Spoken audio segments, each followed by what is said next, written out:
It's your man. Sorry that I be coming like this, but sometimes I bring videos and sometimes I go live. It don't matter how you get it, as long as you get it. I'm from the desert, man, so you already know how it's coming. Dry and uncut, receding like Lake Mead, and big L-wag hairline. You know what it is. It's your man from the Meadowlands, 89106, so sick with it. The big homie. Today, I want to talk about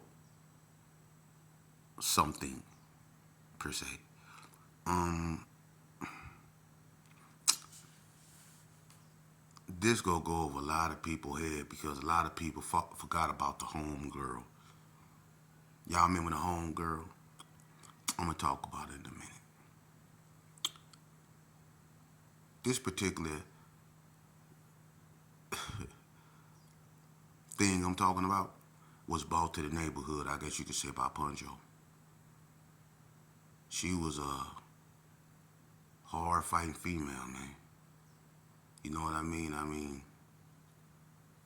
When I first met her, she had on a black rag, big old Turkish robe, was down to fight anything. Developed a reputation quick as whooping all the other dudes and females around there. Pearl black, I ain't gonna never forget her. And the cool thing about it, you can catch her on Bluff, in the Gerson, on a block in Carry Arms, anywhere. I remember one time, me and Bread, it was me, Bread, and Tombstone, Big Bob. We was coming from McNeil's. We was headed back toward the G's, and we turned down Comstock.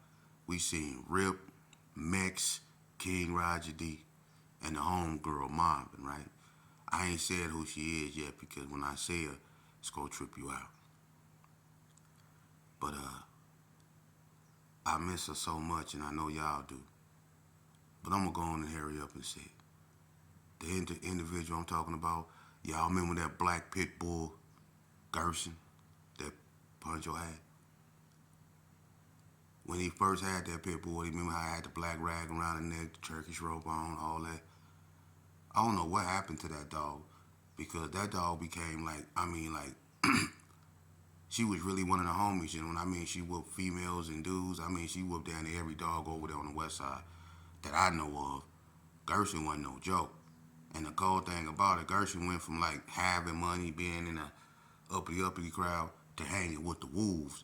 She was over there with us. Like I say, when we was coming up the street, me, Bread, and King Tombstone, we seen Gerson mobbing up the street with King Roger D ripping Mex like a human just mobbing. And then peep this. Like one night, cause Gerson was like if you was from the G's and you go and you was really from over there, Gerson go come to you. You know, Gerson be mobbing. You'll see Gerson mobbing anywhere and be with anybody, just like a homie. And I remember one night, we was in front of the boys club wall. It was like at night. And you know, sometimes we all gather up, go to the liquor store, and get drinks, weed, and all that stuff, right? So, we out there chilling, laying in the grass and all that, right? Metro and the Yellow Jackets, at this time it was Johnson and Johnson, really. The Yellow Jackets was really coming in. But they known for cutting their lights off and hitting the grass, getting up on the grass and swooping up on us, man. And this dog right here, when the police hit up on the grass, right? This dog right here is like one of us. It'll look up, ears will come up, and it'll get the before we even know what's going on. And as soon as the police engines go and hit that corner, the dog be gone.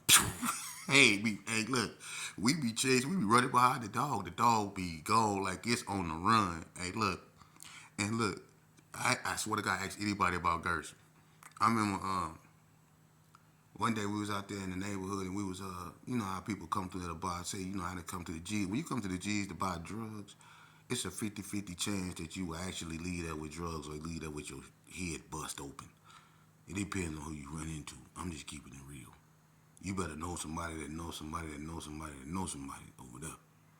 But on this day, we was doing what we was doing what we do. We was robbing people, beating them up. You know what I'm saying? Me, Bam. There's a few of us out there. We was just, we ain't had no drugs. So when people came to buy it, we was beating them up and taking it. And Gerson was out there. And when we got on this one cat, I don't know, he had $50, but I know he wasn't letting it go. And we got on him. He was kind of putting up a fight. It was the dude with the, remember the dude with the straw hat that we beat up, the tall dude? Y'all remember that over there in prisons, ain't no circle? And Chip Whack Grandma got to screaming out the screen. She was going to call the police. Man, look, we beat the brakes off of him, and then the dog got on him too. When Gerson got on him, he let that money go. When Gerson got on him, he let that money go. Look, Gerson. And then, look, we corrupted the dog. We used to get it. Look, we had Gerson so gone in the head, right? We used to blow all kind of weed smoke in the dog face, give it 40s, blow sherm smoke in the face. It was like a homie. You know what I'm saying? That dog was strung out just like us. It was on the run. The police was looking for that dog too. When the police come around, that dog running like it was on the run, like the dog didn't shot somebody last night. The dog be gone, and we be going right with it. Gerson was a beast, for real. I missed it, man. But sadly, I think Pokey G ended up with Gerson, man, in Crip City, man, and that dog had to be tied down because it didn't stay in one place. You wasn't finna keep Gerson just in the yard. Gerson finna get up out of there. And Gerson finna come to the neighborhood and kick it with the homies like it was a homie. And I don't know if it had some, leash around its neck that was kind of long that enabled it to get to the gate. But from what I hear, Gerson tried to jump over the fence, man, and actually hung itself, man. And that was like, man, I'm going to keep it so 100 with you. Gerson was harder than 50% of you dudes out there. And I had more love for Gerson than probably 60% of you dudes out there. For real. I had love for that Pitbull. More love for that Pitbull. That Pitbull, I swear to God, they put in more work. And I'm keeping it 100. That Pitbull, they really, really actually put in work on people. Probably more than 40% of you cats up over there. That dog had a better reputation. It was people that was most scared of that dog. That dog used to be mobbing by itself. You would see that dog anywhere. Ask anybody, Pearl Black. You would see that dog anywhere. Everybody knew Gerson, and it was a female at that. So one of our hardest homegirls wasn't just Dana Dane or Bridget Mink or Dorothy Ann or Tony Girl or nothing like that. Or Girl Bug or, you know what I mean? Reese or Mercedes them, or, one of our hardest homegirls was a pit bull named Gerson. Ask anybody. And for the ones that don't know none of it, that means you went over there. Or you know what I mean? But Gerson was a beast. You know, I miss Gerson. You know, I miss a lot of things. You know what I mean? I miss Hamburger Heaven. I miss the Cotton Club, Sugar Hill, Shays, Club 30 something, the Heritage, Runway. I miss Out of Bounds. Hell, I miss the Lula 7C. I miss everything. It's gone. Just like I miss everybody that's gone too. I miss them. Remember the carnivals? Used to be at Nuclear Plaza, right over there by Big 8. The PBs and the Gersons. Ted and Master G used to be up there always fighting. You know what I mean? Or the carnival used to be over there by that church in Valley View. Sit right across the street from Seven Seas. It used to be that big carnival. You know? You know what else I miss? You remember how you used to be, it used to be just desert right there by Super 6.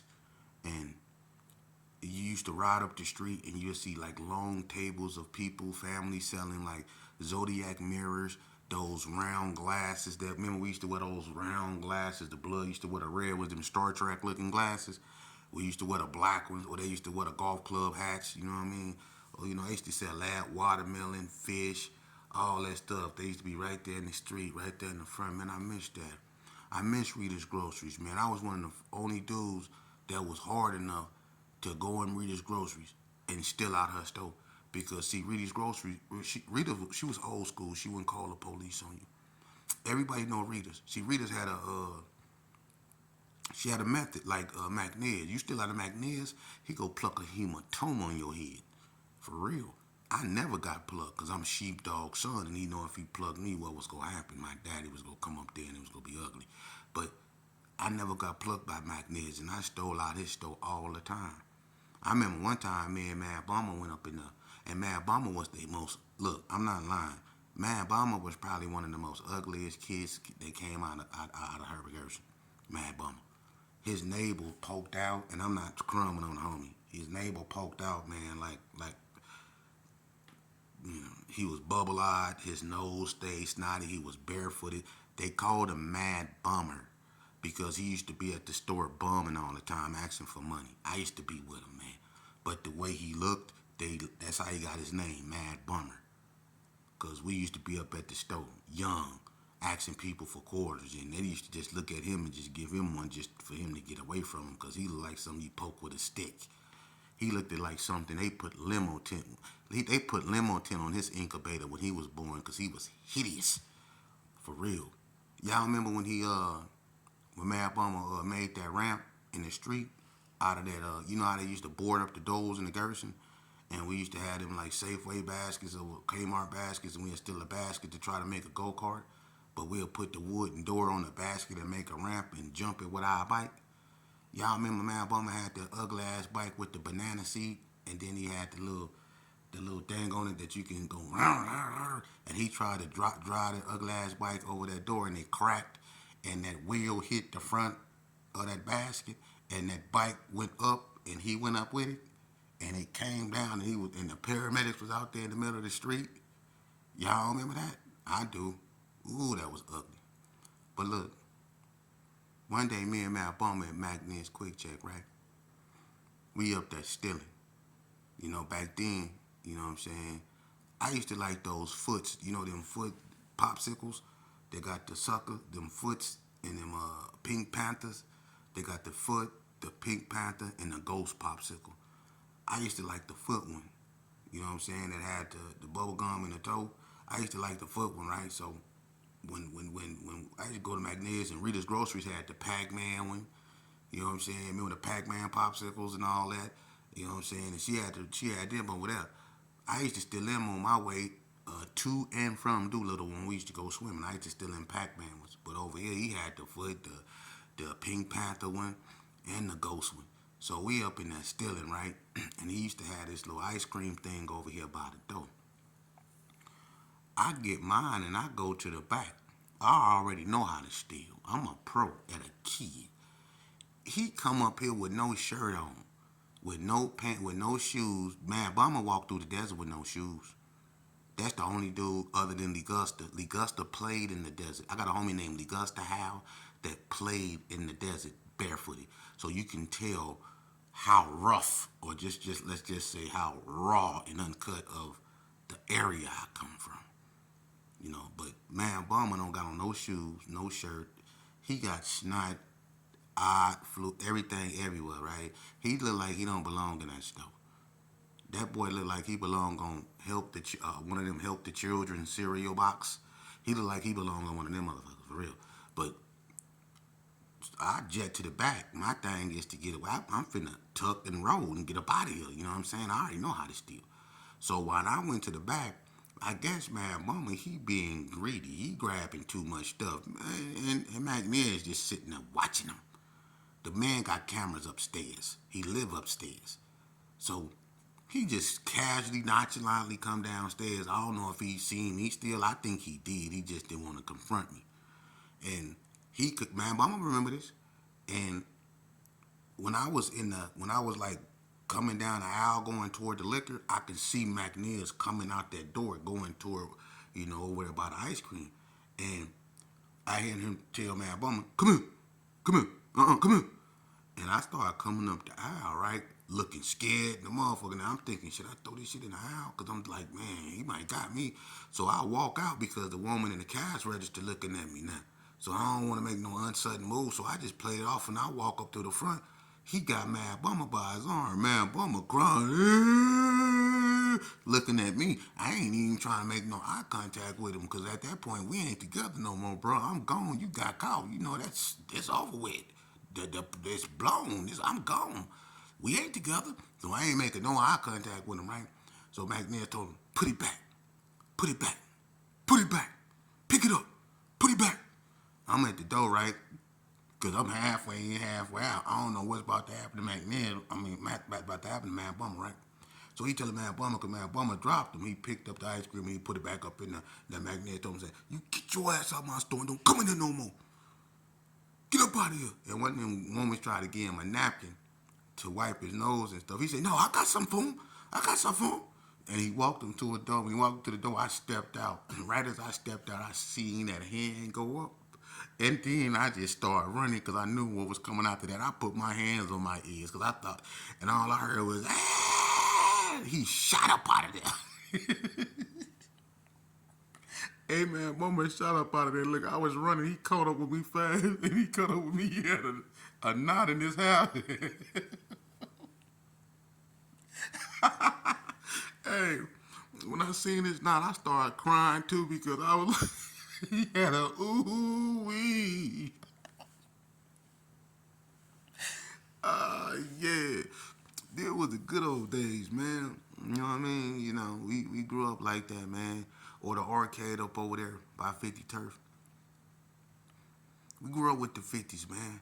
That's crazy how we come and we became gang members and stuff like that, man. I didn't been to Big 8, and you know Big 8 had them pizza puffs, tater chips. I used to go up there, man, and get them pizza puffs all the time, man, and it wasn't no worry about being beat up by no power rules or PBs or nothing like that, man, you know. I remember that time.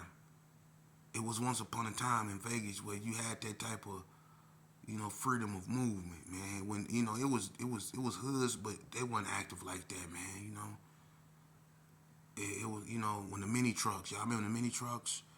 Everybody would have the mini trucks. They used to come out Sunday and be right there on Lake Mead, the mini trucks, and then the sprees hit. You know what I mean? Everybody was on the sprees, man. You know, it was vibrant out here at one point in time, man. Vegas was really family oriented, man.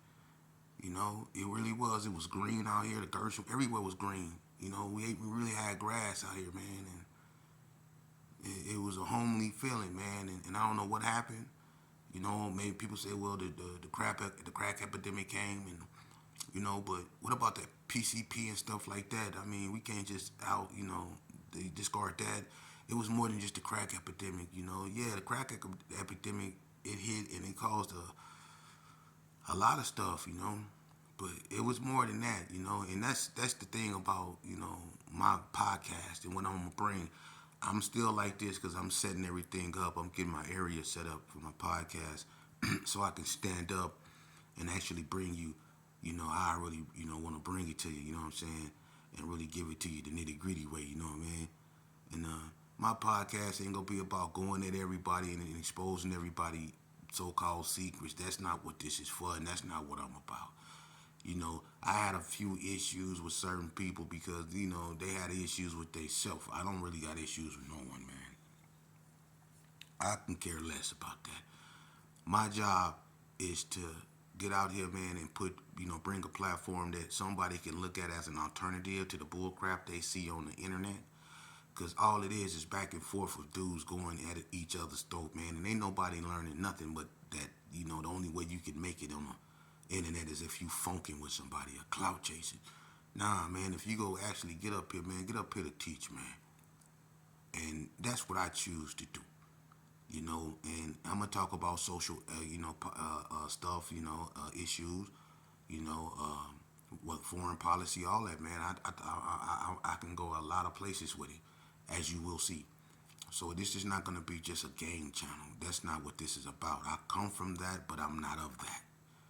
You know, and I'm not here to glorify that. I'm here to tell you about that so you can learn from it.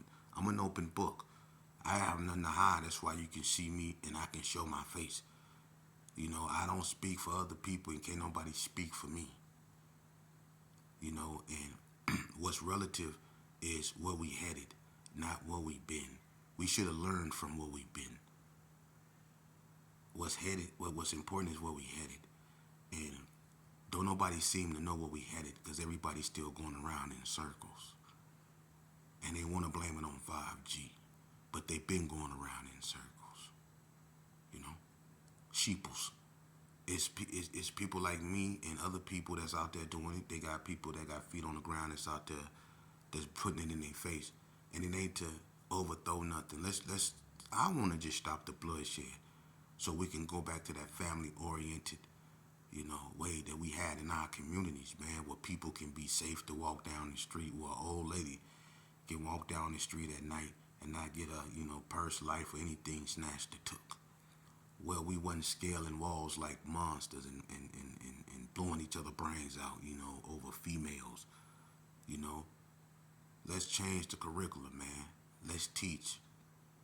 To hell with this other bull crap.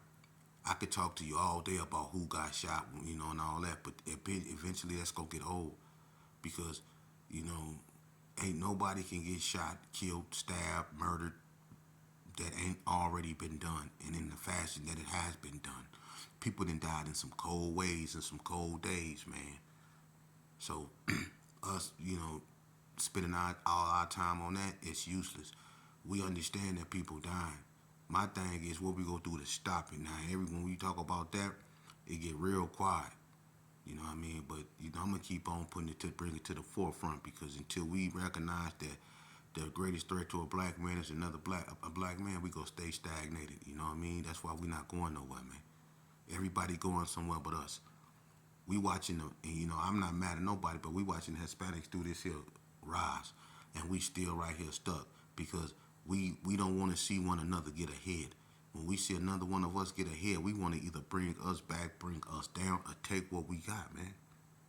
Or if we got a difference of an opinion that don't coincide with the crowd mentality, we want to brand them type of people, house niggas, coons, sambos, and all that. If you got to understand the definition of Uncle Tom, and you have to understand the definition of Sambo. Uncle Tom was actually a slave that refused to kill other slaves. Uncle Tom was not who you think he is. So when you call a black man Uncle Tom, understand what you calling him. You calling him a man who refused to kill his own kind. You calling him a man that actually had the audacity to go against master's orders. You talking to a man that had the courage to say no. I might have been pessimistic. I might have been passive, but I'm not gonna kill my people. You had a man by the name of Uncle Tom that had the courage to do that. So what did Master do? Master went and got Sambo. Sambo is the one that killed Uncle Tom. That's the one you need to be watching out for, Sambo, not Uncle Tom. Y'all been backwards so long, it's crazy that you've been worried about Uncle Tom, the first dude that talked with, some type of common sense or sound, would talk with clarity. You label him a Sambo. Or when he don't agree with everybody else, when he don't see things the way you see things, you label him a Sambo.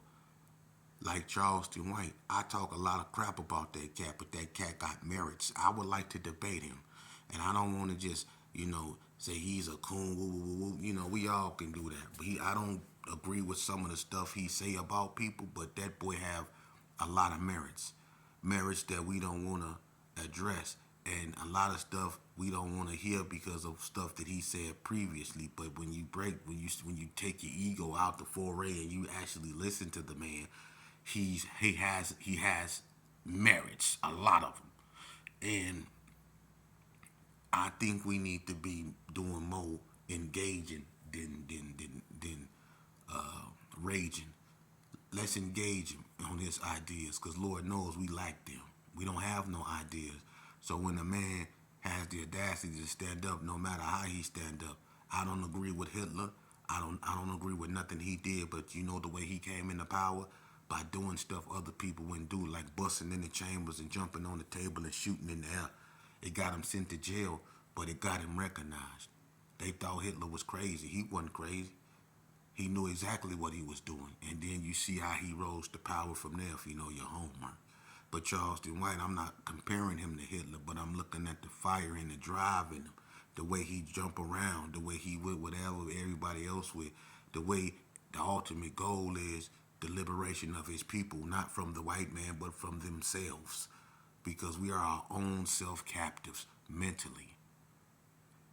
This ain't gonna turn into no ceremony. Alright, I'm gonna cut it off right there. You know what I mean? When I come back, I guess we can get back into some of the gunfire, the gunplay, and the institutionalization. But understand, that's not what this podcast is completely about. It's gonna be about bringing solutions to a problem that plague our community, because Lord knows we lack them. So until then, Vegas Chronicles from your boy from the Meadowland. You know what it is, 702. That's what it do.